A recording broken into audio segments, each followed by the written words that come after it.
Hello everyone, it's Nina and welcome back to my channel. Today we're going to be starting a new reading vlog. I had the idea based on looking at some of the books in my physical TBR that I could do a fantasy romance focused reading vlog that specifically focuses on books that are Thing X Thing Hunter, enemies to lovers types of books. Since I know at least two books in my collection fall in that category. These are both YA fantasy romances, and one of them I've definitely had on my TBR for a while, so I'm excited to get to it for today's video. So let me go ahead and show you the two books I'm planning on reading for this video. The first one we have is Serpent and Dove by Shelby Mahurin. This one has our female main character as a witch, and then her male love interest is a witch hunter. And then the other book I have is Unholy Terrors by Lyndall Clipstone. In this one, our main male character is a monster boy, and the female main character is a monster boy hunter. I thought it'd be good since I own both these books. It will be a big check off my physical TBR. I also feel like this sort of style of enemies to lovers is one of the only versions that I find I really like. Sort of a situation where they hate each other because of group identification, and then as they get to know the other person more deeply, they start having a shift in mentality and opening up their minds. So these are the two books we are going to be reading in this video. So with that intro out of the way, let's get right on into it. I'm going to start off by giving a more detailed summary about both these books since I have started both of them. So let's start off by talking about Unholy Terrors by Lyndall Clipstone. In this book, we are following our main character, Everline. She is a warden and is basically part of this holy order that is defending this wall that kind of delineates the inhabitable human area compared to this more wild wasteland where these monsters called Vespertine live. For all of Everline's life, the Vespertine have taken the form of these kind of wolf-like big animalistic monsters. But randomly, when they're out on patrol, they find a more human-like girl Vespertine. And after killing it, there's a series of ill omens that Everline notices that she thinks is also possibly connected to her and her mother. Her mother was also a former warden who fled during this really pivotal battle and ended up giving birth to Everline in this part of the wasteland called the Thousandfold. So now Everline wants to travel to the Thousandfold and sort of learn more about her backstory, and thinks that the new rise of human-like Vespertine is connected to her in some way. While she's in the wasteland, she ends up coming across this male Vespertine, who at this point in the story, I have not learned his name, but I think from the summary his name is Ravel or Raviel. And I think they sort of strike up a bargain for her, asking him to be her guide while they're traveling. At the point I'm at in the book right now, she's kind of just taken him as her captive, and I think it's about to start that deal so the two of them can work together. So far, I think this book is okay. I'm not a huge fan of it right now. I'm just not super connected to the characters. I am already around a third of the way through the book, and we are just now meeting the main male character. So I think the kind of relationship and the dynamic between Everline and the guy will definitely sort of make or break my experience for the rest of the book, since everything up to this point has been much more set up and sort of focusing on Everline's relationship with her best friend, as well as her half-sister who hates her. So I'm more so interested in seeing the elements of the overall plot, as well as how the romantic development goes for the rest of the book. So that is my update for this book. Like I said, I'm about a third of the way through on chapter 9, which is 116 pages in. And I believe this book is broken up into 3 parts. I initially was hoping to get up to the end of part 1, which I think is around 150 pages, but I think I'm definitely going to try and do that today and hopefully make a good chunk of the way through part 2 before I give my next update on this. Now let's move into talking about the other book I'm reading for this vlog, which is Serpent and Dove by Shelby Mahurin. It follows our main character Louise, or Lou, who is a witch who is currently in hiding and is trying to make a living as a thief with her best friend who is also a witch named Coco. At the beginning of the book, they are pulling off this heist to get this magical artifact, and through that event, as well as an interaction a little earlier on, Lou ends up meeting this witch hunter named Reed. Reed is an orphan and is very much devoted to the order as well as to the archbishop, who he basically sees as a surrogate father.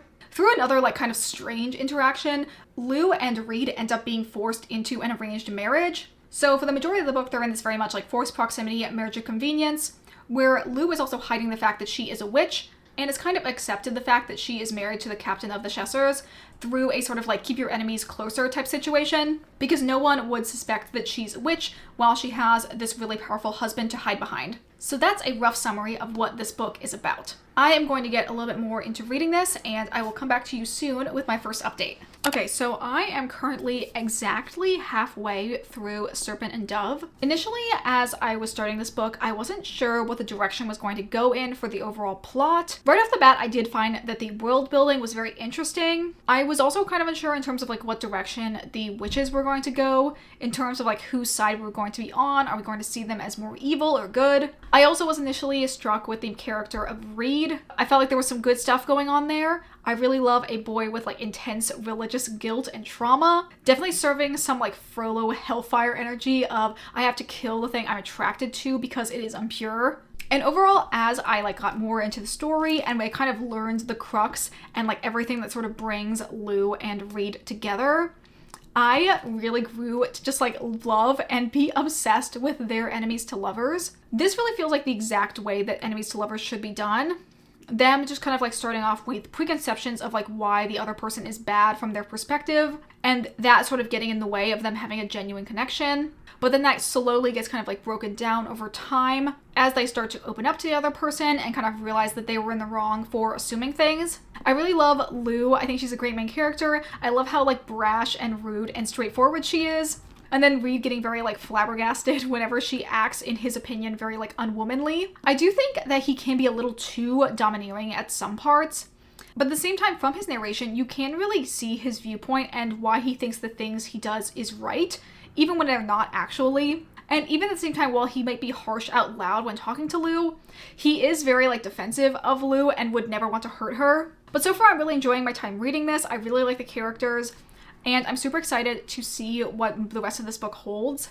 I am getting a little bit nervous because I feel like once the like third act breakup happens, which I am sure is going to come at some point in this book, I will probably be in shambles emotionally over these two. So not really excited for like the hurt to come, but at the same time excited to like make more progress in the overall story. I'm super glad I ended up finding this book and picking it up, and I definitely think I will be getting the other books in the sequel in the future as well. One thing I definitely didn't know going into this book is sort of the circumstances for how Reed and Lou end up meeting, and also the plot point that this has like an arranged marriage trope. I will say the reason for why the two of them end up in the arranged marriage is a little like contrived and doesn't really make a lot of sense.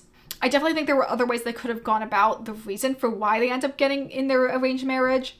But at the same time, it is incredibly cute and I love them together, and all of like the forced proximity and sort of the start of their relationship. The banter that the two of them have is so good. So I feel like for all those reasons, it definitely makes it worth it, even with the kind of like strange setup. And another plot point that is kind of relevant for the overall story is the fact that Lou is actually hiding the fact that she is a witch. And the reason she is kind of accepting the fact that she's in this arranged marriage is she's kind of in a like keep your enemies closer type of mentality of, if I just keep pretending to be like a regular girl, the Chessers will never realize that I'm actually a witch, and I'm not going to be the person that's going to get the finger pointed at them whenever something bad happens, because I can kind of hide behind the fact that I have this really prestigious and important Chesser as my husband. So yeah, overall enjoying this. I'm hoping I can make a lot more progress on this in the future. And as you can see, I have been like lightly tabbing this book.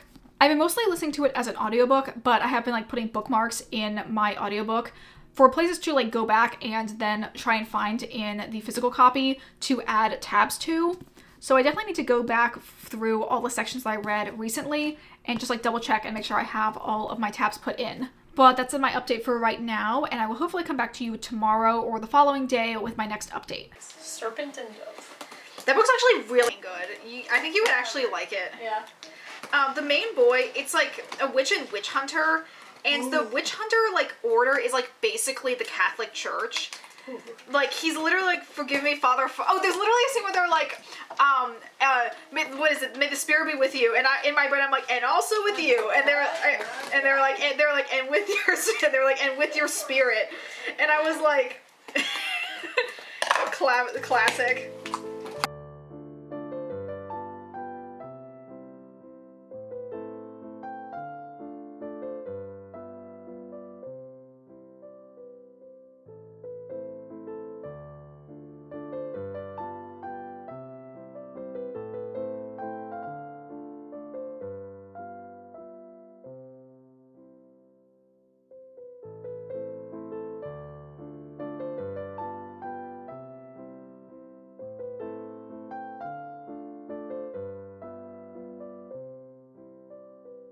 Hello, so it's currently Wednesday night and I thought I would give you another update on everything I've read. So on Monday, I finished Serpent and Dove and I really enjoyed this book. I think I'm going to give it 4.5 stars. Definitely my favorite section was maybe from like the 1/3 to 2/3 mark. Basically the entire time when like Reed and Lou are starting to get to know each other, both from like their initial encounter where they're forced to marry to then them starting to like bond and get to know the other person and fall for them slowly. Even though, at least from Lou's perspective, she's very much like, I can't get attached to this guy. Eventually he's going to figure out that I'm a witch and things are just going to end poorly, which they definitely did when it did come to light that she was a witch. But kind of like the entire scenario that's going on involving how it gets revealed that she's a witch and then like sort of the involvement in the overall plot. I was happy to see the sort of like the third act breakup kind of moved pretty quickly from that, with Reed just like really accepting the fact that he was in love with Lou despite his upbringing, despite like everyone telling him that witches are evil. I do think that maybe the last fourth of the book, when they're separated and going on like the rescue mission to help Lou, it maybe took a little bit longer than I would have liked, but overall I still really enjoyed this. I am super excited to see what the second book holds because it seems like we're going to focus a lot more on Coco, who is Lou's best friend. Focus on her backstory as well as her coven of witches, which is going to be very exciting to see. I really like the world building that's been done so far in this book, and I'm super excited to see how that expands in the rest of the series. So yes, very happy that I ended up liking this book. I honestly think that next time I go to Barnes & Noble, which will probably be in the next like 2 or 3 weeks, I'm going to try and see if they have the paperback of the second book in the series so I can pick it up then and then listen to the audiobook along with it. So that is the first book for this reading vlog done. Now let me tell you about my progress I've made in Unholy Terrors. I currently am a little over halfway. I'm at page 216, so I think I have around like 150 pages left. I'm hoping I can get that done so that on Saturday I can give like a final wrap up of everything I've read. But I still think this book is just okay. I'm not really feeling it, to be honest. And I think that the main thing, it comes from the fact that I have realized that just Lindahl Clipstone's writing style is not for me. I don't really feel like the things that I look for in books that really like spark a lot of joy and interest in the overall stories are the things that she necessarily focuses on. Her books and her world building are very like atmospheric and vibes first, but I do feel like they do end up coming across as more like style over substance. It very much seems like she has like a vision in mind of what the exact scene will look like and the energy and like emotion she wants it to evoke, but it just feels like very much surface level in terms of like the actual like world building and making anything in the story more believable or concrete, which I definitely noticed a little bit in Lake's Edge, but could kind of get past it because I liked some of the more like campy fun elements in that book. And I also thought the relationships of the main characters made more sense, as well as I really liked the relationship of the villain with the main character in that book. But I definitely saw a lot of like the cracks in the flaws of her writing style when it came to the second book in that series. And I feel like I'm seeing the same problems with this here. For one, I really just don't understand Everline and Ravel's attraction to each other.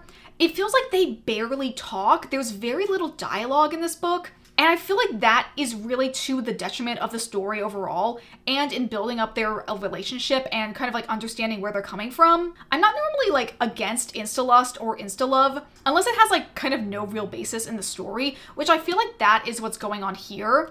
I just feel like if I was in Everline's position and I had met this guy who's a version of a monster that I've been fighting my whole life, but he's so different from everything I've been taught to believe, and he clearly has something else going on and is holding all of the secrets that are the reason I went into this like very dangerous area to find out. It's like, why would you not start talking to him about that? It just feels like the book is unnecessarily opaque in order to like pad out the book's length. And it's kind of resulted in this middle section of the book feeling very meandering. I am still going to read this until the end because I do kind of want to know like what's going to happen. Although I do kind of feel like I'm going to be let down and it's not going to have as much substance or like interesting elements in it as much as I would have liked it to. But I will let you know when I do eventually get to the end of this book what I think of it. Like I said, I'm probably going to try and finish this over the next 2 days. And then I will come back to you on Saturday when I have my last update. But for right now, my wife is making dinner and then we're going to watch the new Bobby Broccoli. So that's my plans for tonight.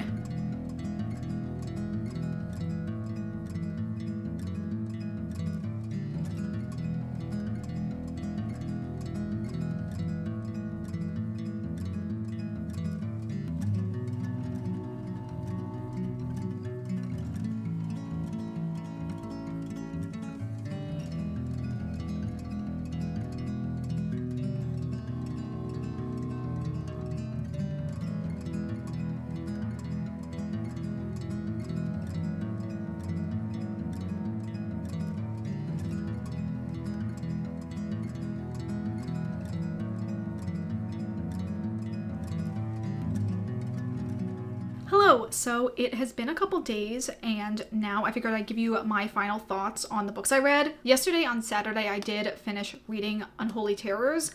Like, I'm pretty sure I said all of my thoughts on this book already. Overall, I thought it was quite boring and very repetitive in some of the descriptions of things, which is definitely at the detriment of this book being like more so vibes first, plot second. Pretty much by halfway, I was somewhat emotionally done with this book. So the fact that part 2 really felt like it dragged out a lot, and then part 3 where a lot of the more bigger reveals happen, was definitely like the shortest section of all, ended up resulting in this just having like kind of bad pacing. And yeah, I just overall feel like maybe Lyndall Clipstone's books aren't for me. I really like Lake's Edge, but her other 2 books have just been very much duds. I was really hoping that since this one is a standalone, that it would kind of curb a lot of the problems I had with the Lake's Edge duology, because that one felt like there wasn't enough content for it to be stretched over 2 books, and the second one really felt like it was treading water. But this one still just feels like there was not enough content overall to really fully flesh out and build this world and have enough like depth in the characters or the world building to warrant it being this long. I think a little earlier on I thought about giving this book a 3 stars, but honestly I do kind of feel like it's even more hollow than I originally anticipated. And I also wasn't super happy with like the direction in terms of the way that the characters and their world building did go. So I think I'm gonna give this 2.5 stars. Definitely a book that feels somewhat forgettable, and I probably won't remember that I read it or owned it in like the next year or so.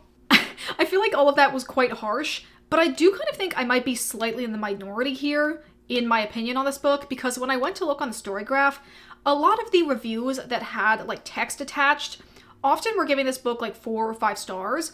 So I think if you do like Lyndall Clipstone's writing style, or want a very like atmospheric dark book that is very like vibes first, plot second, you might still like this. However, as time has gone on, I feel like it's very, very rare that I do like that type of book.